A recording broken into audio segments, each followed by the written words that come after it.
मेरे प्यारे बच्चों, आज का डिस्कशन स्टार्ट करते हैं मेलिंडा गेट के कोट के साथ। मेलिंडा गेट कहती हैं a woman with a voice is by definition a strong woman. देखो मेरे प्यारे बच्चों, आज 8 मार्च है और आज सभी को पता है कि आज जो है वुमेन इंटरनेशनल वुमेंस डे है। और कल भी हमने वुमेन एम्पावरमेंट के ऊपर टॉपिक डिस्कस किया था। आज भी हमारा जो टॉपिक है वुमेन एम्पावरमेंट के ऊपर ही है। आज कुछ नया डायमेंशन देखने को मिला है, वो डिस्कस करने से पहले हम अपना कोट डिस्कस कर लेते हैं। कोर्ट में बेसिकली जो मेलिंडा गेट है वो बेसिकली यही बोलना चाहती है कि वुमेन्स को अगर तुम वॉइस दोगे, वुमेन्स को अगर तुम बोलने का अधिकार दोगे, तो वो जो वुमेन है वो स्ट्रॉन्ग वुमेन बन जाएगी। और कल हमने डिस्कस करा था कि एक स्ट्रॉन्ग वुमेन जो है वो कितनी इंपॉर्टेंट है हमारी इकोनॉमिक डेवलपमेंट के लिए भी और हमारे सोसाइटल डेवलपमेंट के लिए भी। क्योंकि हमने कल देखा था, अगर आप एक वुमेन को टीच करोगे तो आप एक वुमेन को नहीं, एक पूरी जनरेशन को टीच करते हो। तो यही आज का भी हमारा कोट है, दोनों ही रिलेवेंट है वुमेन एम्पावरमेंट से। आई होप आप समझ गए होंगे कि वुमेन्स को एम्पावर करना कितना ज़रूरी है अगर हमें अपनी सोसाइटी को डेवलप करना है, अगर हमें अपनी कंट्री को डेवलप करना है। तो चलो अपना डिस्कशन स्टार्ट करते हैं। और ये जो टॉपिक है हमारे CAPF एग्ज़ाम के लिए बहुत ज़्यादा इंपॉर्टेंट है, इसको मेरे प्यारे बच्चों निगलेक्ट मत करना। अपना डिस्कशन स्टार्ट करते हैं ज़्यादा देरी ना करते हुए, अपने उसी एक उद्देश्य के साथ, अपने नॉलेज पूल को बढ़ाना। किसको बढ़ाना है? हमें अपने नॉलेज पूल को बढ़ाना है। और बहुत ही सरल भाषा में हम सब चीज़ों को समझेंगे, कोई टिपिकल लैंग्वेज नहीं, एकदम सरल लैंग्वेज में। तो women peace and security index 2023 reporting के अनुसार, जो ये हमारा इंडेक्स है, इस इंडेक्स के अनुसार जो हमारी इंडिया की रैंकिंग है वो है 128 आउट ऑफ 177 कंट्री। तो यहाँ पे देखा जाए तो इंडिया की जो रैंकिंग है वुमेन पीस एंड सिक्योरिटी में बहुत ही लो है। कल हमने बेसिकली पॉजिटिव्स देखे थे। कल हमने क्या देखे थे? पॉजिटिव देखे थे हमारी गवर्नमेंट के इनिशिएटिव्स के। हेल्थ केयर हो गया, एजुकेशन हो गया। यहाँ अब एकदम रिवर्स देख रहे हैं। तो दोनों ही मिला के बहुत अच्छा एक ऐसे बन सकता है। तो दोनों ही आपके लिए इंपॉर्टेंट है। तो यहाँ पे वुमेन पीस और सिक्योरिटी इंडेक्स में इंडिया की जो रैंकिंग है बहुत ही डाउन दिखाई दे रही है। इशू बेसिकली जो हमारी वुमेन फेस करती है वो क्या? पब्लिक स्पेस पे सेफ्टी का।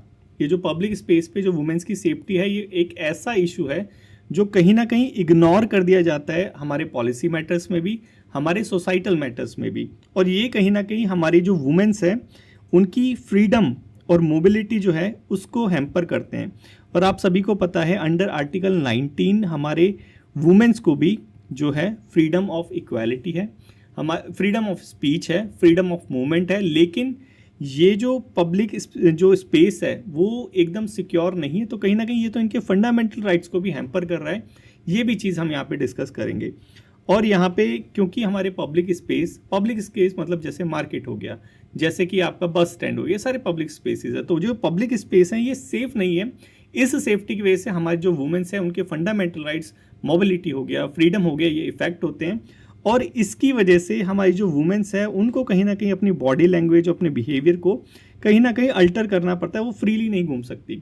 जैसे हमारे मैन होते हैं या हमारे बॉयज़ होते हैं वो घूमते हैं, वैसे हमारी वुमेन्स नहीं घूम सकती हमारे पब्लिक स्पेस के ऊपर। ये यहाँ पे की इशू बताया गया है। और इसके पीछे रीज़न क्या है कि हमारे जो पब्लिक स्पेसेस हैं, हमारी जो मार्केट हैं, हमारी जो बस स्टैंड्स हैं, हमारे जो रेलवे स्टेशन हैं, वो सेफ़ नहीं है वुमेन्स के लिए। इसीलिए हमारी रैंकिंग भी जो है बहुत लो है। अब देखो यहाँ पे सिंपल बता रखा है कि ये जो पब्लिक स्पेस है ये कहीं ना कहीं जेंडर्ड और पॉलिटिकल है। हम क्या सोचते हैं? हम ये सोचते हैं कि पब्लिक स्पेस पे सब जा सकते हैं ना, लेकिन ये ऐसा है नहीं। क्यों नहीं है? क्योंकि ये जो पब्लिक स्पेस है ये कहीं ना कहीं मैन डोमिनेटेड है।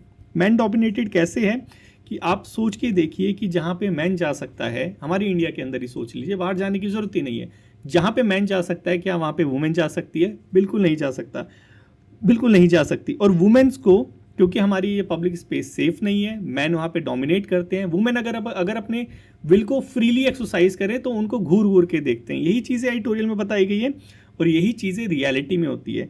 तो वुमेन्स से एक्सपेक्ट किया जाता है, बिकॉज ऐसा नहीं है कि जो वुमेन्स हैं उनकी गलती है, क्योंकि हमारे पब्लिक स्पेस, हमारी जो गवर्नमेंट है वो पब्लिक स्पेस को सिक्योर नहीं कर सकती। हमारी जो सोसाइटी है वो अपना एटीट्यूड चेंज नहीं कर सकती।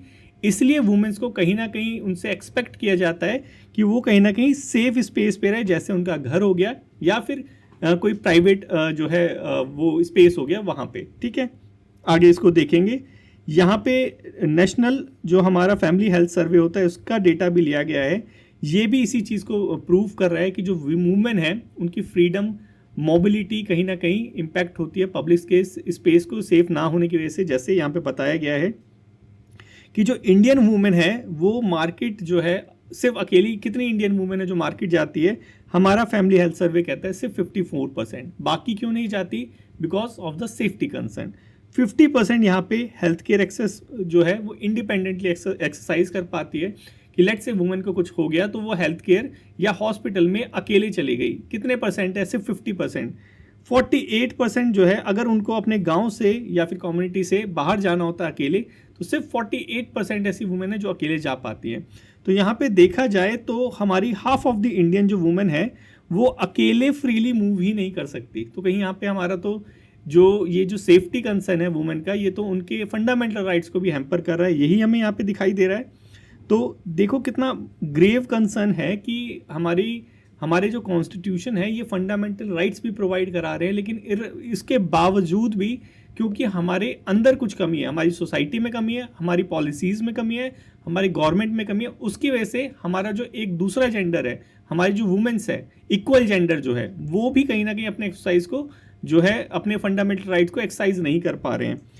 यही चीज़ हमारे पीरियोडिक लेबर फोर्स सर्वे में भी रिफ्लेक्ट होती है। क्योंकि वो फ्रीली मूव नहीं कर सकते तो लेबर फोर्स पार्टिसिपेशन में उनका रेट कम है। यहाँ पे बता रखा है 35.6%। एक आया था अभी द हिंदू के अंदर ही, हमारी लेबर मिनिस्ट्री का 20% कुछ बता रखा था। तो ये जो लेबर फोर्स पार्टिसिपेशन रेट है मोर और लेस 20 या फिर 25% के करीब है। यहाँ पे 35 बता दिया है, शायद ही किसी और मिनिस्ट्री का होगा, क्योंकि मिनिस्ट्री के भी जो लेबर फोर्स पार्टिसिपेशन रेट है ये भी नहीं मिलते आपस में। तो 20 से लेके 35% मान के चलते हैं, ये हमारी वुमेन्स का जो है पार्टिसिपेशन है।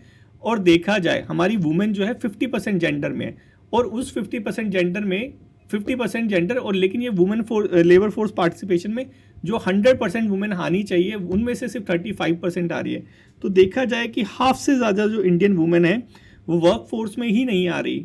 वर्क फोर्स में नहीं आ रही तो कहीं ना कहीं उनकी जो फाइनेंशियल इंडिपेंडेंस है, फ्रीली मूव वाली तो वैसे ही कॉम्प्रोमाइज़ हो रही है, क्योंकि पब्लिक जो स्पेस है वो सेफ नहीं है, उसकी वजह से फाइनेंशियल इंडिपेंडेंस भी उनकी कॉम्प्रोमाइज़ हो रही है, और उनकी जो पब्लिक प्रेजेंस होनी चाहिए वो कहीं ना कहीं हमें कम मिलती है।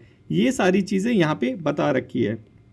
तो देखो एक चीज़ एकदम साफ है कि यहाँ पे जो वुमेन्स हैं उनके जो राइट्स हैं वो कॉम्प्रोमाइज़ हो रहे हैं, जिसका सिंपल रीज़न है क्या, कि हमारे पब्लिक स्पेस जो है वो सिक्योर नहीं है। और पब्लिक स्पेस क्यों सिक्योर नहीं है? क्योंकि हमारा सोसाइटल एटीट्यूड ऐसा है कि अगर जो वुमेन है वो फ्रीली अगर अपने राइट्स को एक्सरसाइज करे, अपने आप को एक्सप्रेस करने की कोशिश करे पब्लिक स्पेस के अंदर, तो सारे लोग उन्हें घूर घूर के देखने लग जाते हैं। तो ये सोसाइटल एटीट्यूड है, उसे भी चेंज करने की ज़रूरत है। प्लस ये जो पब्लिक पॉलिसीज़ हैं उसको भी जो है जेंडर्ड स्पेसिफिक बनाने की ज़रूरत है, मतलब हमारे जो दोनों जेंडर्ड हैं उनका ध्यान रखने की ज़रूरत है। और यहाँ पे स्पेशली वुमेन्स के बारे में बात की गई है। यही चीज़ यहाँ पे बताई है, सेफ्टी कंसर्न और जेंडर बेस्ड वायलेंस। देखो वुमेन जो है हमेशा जो है थ्रेट फेस करती है। हम सोचते हैं पब्लिक स्पेस पे, लेकिन ऐसा नहीं है। सिर्फ पब्लिक स्पेस नहीं, अपने घर के अंदर भी जो वुमेन्स है वो थ्रेट फेस करती है। ये हमने कल भी देखा था वुमेन्स के साथ इशू क्या होता है, वायलेंस अगेंस्ट वुमेन वाला। तो वही चीज़ यहाँ पे आज भी बता रखी है। अब यहाँ पे इसका रिजल्ट क्या होता है? इसका रिजल्ट होता है पब्लिक में सेव करने के लिए वो क्या करती है कि जो पब्लिक स्पेस है वहाँ जाने से अवॉइड करती है। जैसे हमारा बस स्टैंड हो गया, फुटपाथ्स हो गया, नैरो स्ट्रीट हो गया। आप सोच के देखिए, जब आप कहीं जा रहे हो, आप किसी रेलवे स्टेशन पे बैठे हो और वहाँ पे कोई अकेली लड़की आए, तो मैक्सिमम लोग उसे घूरने लग जाते हैं। इंटेंशन भले ही उनकी कुछ भी ना हो, लेकिन वो जो पब्लिक गेज होता है वही अपने आप में एक इंसल्टिंग टाइप का फील होता है। इसीलिए जो वुमेन है वो अकेले जो है ट्रैवल करना पसंद नहीं करती, यही हमारा डेटा भी कहता है। और गलती से अगर उस वुमेन के साथ कुछ गलत हो जाए, अगर उस गलती से उस वुमेन के साथ कुछ गलत हो जाए, तो हमारी सोसाइटी क्या कहती है, wrong place at the wrong time, कि भाई वुमेन्स को या लड़की को देख के जाना चाहिए था, कि भाई रात बेरात हो रही है, जगह को देख के जाना चाहिए था, ऐसी जगह कोई जाने वाली होती है। ऐसे ऐसे जो है हमारी सोसाइटी ब्लेम करती है। इसके अलावा उनको करना क्या चाहिए? करना चाहिए भाई जिसने गलत किया है उसको ब्लेम करना चाहिए, लेकिन यहाँ पे ब्लेम कौन होता है? हमारी वुमेन्स। तो ये क्या चीज़ है? ये है हमारा सोसाइटल एटीट्यूड, जिसकी वजह से वुमेन्स जो है अपना जो राइट है फ्रीली मूवमेंट वाला, मोबिलिटी वाला, वो कहीं ना कहीं कॉम्प्रोमाइज़ कर लेती है। तो यहाँ पे सिर्फ गवर्नमेंट की जो गलती है वो निकालना काफ़ी नहीं है, यहाँ पे दोनों जगह से गलती है। एक तो पॉलिसीज़ में सेफ्टी कंसर्न, दूसरा हमारा सोसाइटल एटीट्यूड, यही चीज़ यहाँ पे बता रखी है। तो अगर हमें चेंजेस लाने हैं तो पॉलिसी लेवल पे भी चेंज लाने होंगे, सोसाइटल लेवल पे भी चेंज लाने होंगे। पॉलिसी लेवल पे कैसे चेंज ला सकते हैं? हम पब्लिक स्पेस को सेफ बना सकते हैं। इसका बहुत अच्छा एग्जाम्पल मुझे लगता है दिल्ली के अंदर, इसका बहुत अच्छा एग्जाम्पल है दिल्ली के अंदर। अभी दिल्ली के अंदर पहले आम आदमी पार्टी थी, आप पार्टी थी, उसने बसेस के अंदर, गवर्नमेंट बसेस के अंदर जो थे वो जो मार्शल्स होते हैं, मार्शल्स करके जिसे हम दिल्ली में होम गार्ड्स कहते हैं, वो हर एक बस के अंदर बिठा दिए थे। कैमरा, सीसीटीवी कैमरा लगा दिए थे, उसके अंदर सायरन वगैरह था इन्फॉर्म करने के लिए, पुलिस में पैनिक बटन वगैरह था। तो ये सारे जो सेफ्टी फीचर्स थे पहले आम आदमी पार्टी आने से पहले दिल्ली की बसों में नहीं थे, दिल्ली की गवर्नमेंट जो बसेस थी उसमें नहीं थे। ये पार्टी आई, ये वुमेन सेफ्टी के लिए बहुत अच्छा इनिशिएटिव लेके आई, अप्रिशिएट करते हैं हम इस चीज़ को। तो ये सारी चीज़ें जो हैं पब्लिक स्पेस पे बेसिकली करनी चाहिए हर एक गवर्नमेंट को। यही चीज़ यहाँ पे बता रखी है। स्ट्रीट लाइट हो गई, बेटर स्ट्रीट लाइटिंग करनी चाहिए। उसके बाद पब्लिक जो टॉयलेट्स हैं उनको सेफली एक्सेस करवाना चाहिए। आप खुद सोच के देखिए, जो दिल्ली में रहते होंगे या आउटसाइड दिल्ली रहते होंगे, कितने ऐसे पब्लिक टॉयलेट्स हैं जो दोनों जेंडर्स के लिए बने हुए, कितने ऐसे पब्लिक टॉयलेट्स हैं। यहाँ पे आपको मैक्सिमम जो टॉयलेट्स दिखेंगे वो मेल जेंडर को ध्यान में रख के बनाए जाते हैं। तो यही तो यहाँ पे एडिटोरियल में पहले बोला था कि हमारी जो पॉलिसीज़ हैं ये पॉलिटिकल पॉलिसीज़ है, ये जो है ये मैन डोमिनेटिंग पॉलिसीज़ हैं। तो यही जो यहाँ पे बता भी रखा है। उसके बाद ये भी बता रखा है और क्या करना है, बेंच हो गया, स्ट्रीट फर्नीचर्स हो गया, ये चीज़ गवर्नमेंट को इंस्टॉल करनी चाहिए। तो क्या होगा कि जो वुमेन्स है, कभी उनको खाली बैठने का मन हुआ या फिर थोड़ा घूमने का मन हुआ तो पब्लिक स्पेस पे जाके अपने आप में वो इंजॉय कर सकते हैं, जैसे मैन करता है, जैसे मेल करता है। वुमेन भी तो सेम जेंडर है। यहाँ पे और चीज़ बता रखी है, ऐसे एरियाज क्रिएट करने चाहिए जो वुमेन फ्रेंडली हो, ये चीज़ यहाँ पे करनी चाहिए। अब इसके साथ ये तो हो गया हमारा पब्लिक पॉलिसीज़ वाला। अब वुमेन को जो सेफ्टी प्रोवाइड करानी है उसके लिए क्या करना चाहिए, हमारे जो लॉज है उसको फर्मली इंप्लीमेंट करना चाहिए। आप सभी को पता है हमारे यहाँ पे जो क्रिमिनल लॉज हैं उनमें कन्विक्शन रेट कितना है, जो क्रिमिनल्स होते हैं कितने ज़्यादा जो हैं वो कन्विक्ट किए होते हैं, बहुत ही कम होते हैं। तो ये क्या चीज़ है, सीरियस इशू है। इसी की वजह से उसके बाद बेल अगर कोई अरेस्ट भी हो जाता है, ट्रायल चलता है, तो उसको बेल मिल जाती है। फिर वो बेल पे आता है, फिर वो सेम क्राइम करता है, या फिर अगर किसी के साथ बुरा होता है तो उसकी फैमिली को जो है हर्ट करने की कोशिश करता है। हम ऐसी न्यूज़ें आमतौर पर देखते रहते हैं द हिंदू के अंदर भी। तो यहाँ पे ये सारी चीज़ें क्या करती हैं, वुमेन को अगर उसके साथ कुछ गलत हो जाता है, रेप वगैरह हो जाता है, तो उसको रिपोर्ट करने से कहीं ना कहीं रोकती है, क्योंकि पता है कि जो लॉज हैं वो वीक लॉज है, वीक गवर्नमेंट है। तो जो परपिट्रेटर है, जिसने करा है ये सारा, जो क्रिमिनल है जिसने करा है ये सारा, वो फिर बेल पे छूटेगा। छूटने के बाद फिर या तो सेम हरकत करेगा, नहीं तो उसके फैमिली वालों का मर्डर कर देगा। यही होता है, यही यूपी में देखने को मिलता है। द हिंदू के अंदर न्यूज़ आई थी। तो इसी चीज़ की वजह से क्या होता है, वुमेन्स कंप्लेंट नहीं करती, वुमेन्स जो अपने फ्रीडम वाले राइट हैं उसको एक्सरसाइज नहीं करती। ये एक बहुत ज़्यादा जो है सीरियस कंसर्न है। इस पे हमें नज़र डालनी चाहिए, हमारी गवर्नमेंट को नज़र डालनी चाहिए। ये चीज़ यहाँ पे बता रखी है। मतलब कहने का साफ है कि हमें अपने लॉज को फर्मली इंप्लीमेंट करना चाहिए। अब सॉल्यूशन यहाँ पे ये बता रखा है, सॉल्यूशन ये नहीं है कि जो वुमेन्स हैं उनको रिस्ट्रिक्ट करें, सॉल्यूशन ये नहीं है कि वुमेन्स को रिस्ट्रिक्ट करें उस पब्लिक स्पेस को एक्सरसाइज करने के लिए, बल्कि उसको रिक्लेम करना चाहिए। दोनों जेंडर को इक्वल राइट प्रोवाइड कराने चाहिए। यही यहाँ का मेन थीम है। आई होप मेरे प्यारे बच्चों आपको समझ आ गया होगा। यही चीज़ यहाँ पे बता रखी है। फाइनल थॉट यही है कि वो वुमेन्स की जो सेफ्टी है, उनकी जो मोबिलिटी है, उनकी जो फ्रीडम है, ये गवर्नमेंट और ये सोसाइटी दोनों का राइट है। उनको रिस्ट्रिक्ट करने से नहीं होगा, उनको फियर्स नहीं, उनको फ्रीडम प्रोवाइड करानी चाहिए। उनको रिस्ट्रिक्ट नहीं करना चाहिए, हमें उन्हें सिक्योर एनवायरनमेंट प्रोवाइड कराना चाहिए। यही आज के एडिटोरियल में बोला गया है। बहुत ही प्यारा एडिटोरियल था। और बच्चों अगर आपको इसको कविता के माध्यम से समझना हो तो आप ये जो चैनल है, देखो मैं यूट्यूब चैनल दिखाता हूँ आपको। ये जो चैनल है, ये जो स्टूडेंट है, ये हमारी ही चैनल है, हमारे एक प्रोग्राम की। हमारा एक प्रोग्राम है डिस्क्रिप्टिव का, उसकी एक स्टूडेंट है। तो बहुत ही प्यारा पल्लवी ने जो है एक कविता कही है, जो आज का एडिटोरियल था इसी के ऊपर मोरलेस कविता कही है। मैं आपको एक बार दिखा भी देता हूँ। तो बच्चों अगर टाइम मिले तो इसको ज़रूर सुनना। बहुत प्यारी कविता है, मैंने सुनी पर्सनली और मुझे काफ़ी ज़्यादा अच्छी लगी। तो इसको एक बार सुनना।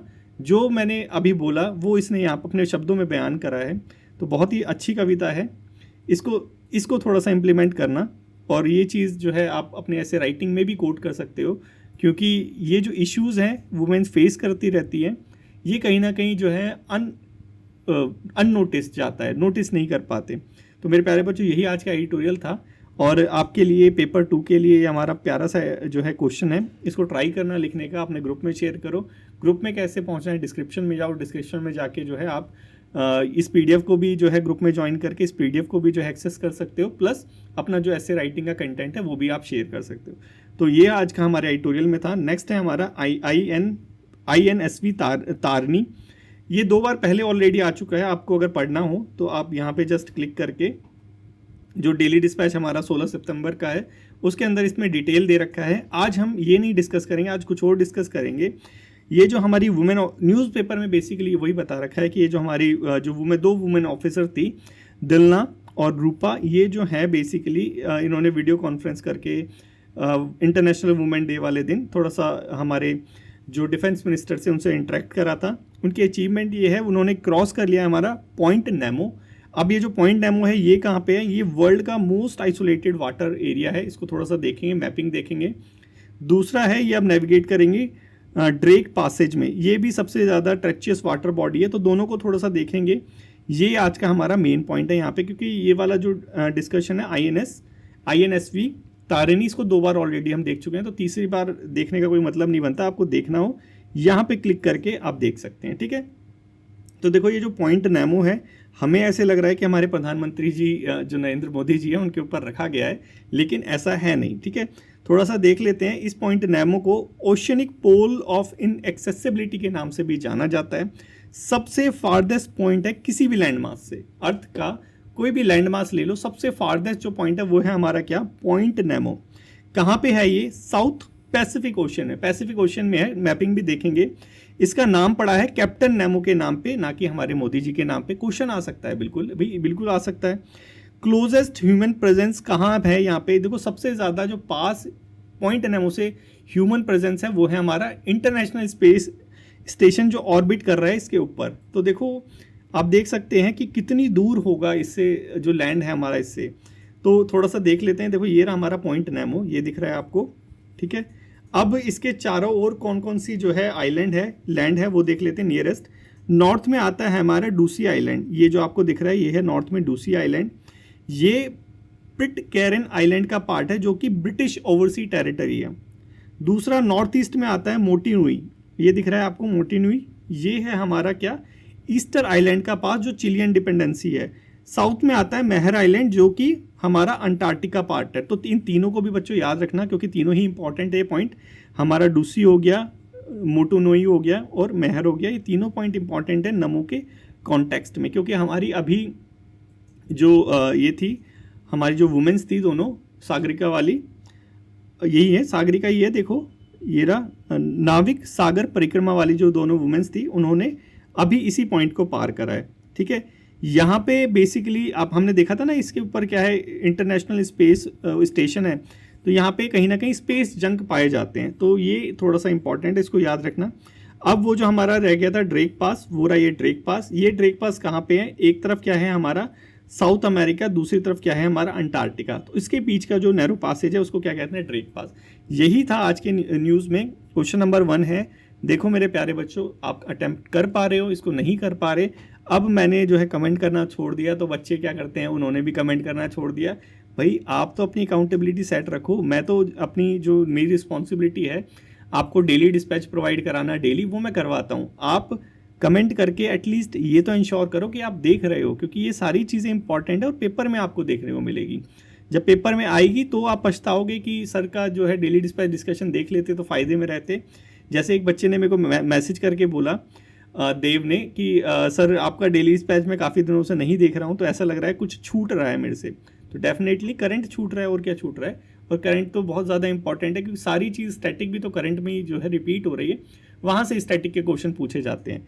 नेक्स्ट देखते हैं हमारा वर्ल्ड जूनियर चैंप। आज सिर्फ 2-3 न्यूज़ है, ज़्यादा अच्छी न्यूज़ नहीं आई थी, ऑलरेडी हम सारी चीज़ डिस्कस कर चुके थे।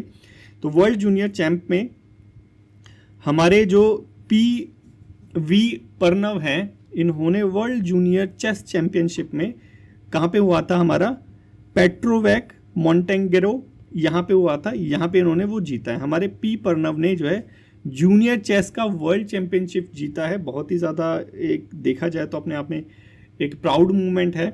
और ये जो था किसके अगेंस्ट में जीता था, सोल्विया के मैट्रिक लेवरेंसिस, इसके अगेंस्ट में इन्होंने जीता है। और ये पहले भारतीय नहीं है, ये 4th भारतीय हैं जिन्होंने ये प्राइज़ जीता है। पहले थे हमारे आनंद जी, विश्वनाथ आनंद जी, दूसरे थे हमारे पी हरिकृष्ण, तीसरे थे हमारे अभिजीत गुप्ता। ठीक है, इन्होंने 17 साल की उम्र में, इन्होंने नहीं, ये जो हमारा अवार्ड है ये 17 साल बाद हमारे इंडिया में आया है। लास्ट बार जो जीता था बेसिकली ये दिव्या देशमुख ने जीता था वर्ल्ड जूनियर गर्ल का टाइटल। लास्ट ईयर जो जीता था वो था हमारा वर्ल्ड जूनियर गर्ल का टाइटल था। ये है हमारा जूनियर चेस चैंपियनशिप, दोनों अलग अलग है, थोड़ा सा याद रखना इसको। ठीक है, प्रणव जो है इन्होंने ग्रैंड मास्टर भी बन गए हैं 2022 में, और अंडर 18 बिट्स और रैपिड टाइटल भी इन्होंने जीता है। तो काफ़ी ज़्यादा जो है उपलब्धि काफ़ी कम उम्र में इन्होंने प्राप्त कर ली है। भगवान करे आगे भी प्राप्त करते रहें।